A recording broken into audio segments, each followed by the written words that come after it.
Hi guys, so today I'm going to talk about uh, which language you should choose when you are just starting coding, right?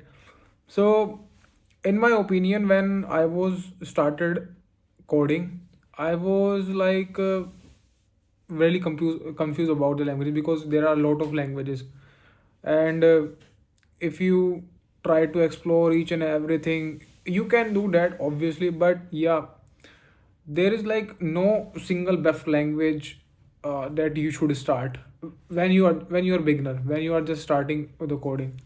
In my opinion, what you should do is you should just pick one language, any one of the language, and try to code in it, right? And ask yourself, do you feel comfortable with that language, with that syntax? And similarly, you can try with all other languages that are available in the industry, right?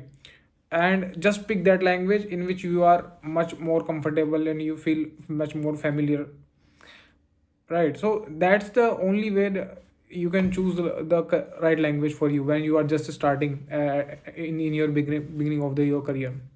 And after that, after learning that language, you can go with any other languages which you will think that this is for me, this will be better for your career and this will be better for my career. So that's the another part. When you learn your first language, and go, you can go with the other after that. But for now, when you are starting out, just go with that language, with which you feel pretty much comfortable and pretty much familiar. So that's the about the video, and thanks for watching, and like, subscribe, and comment.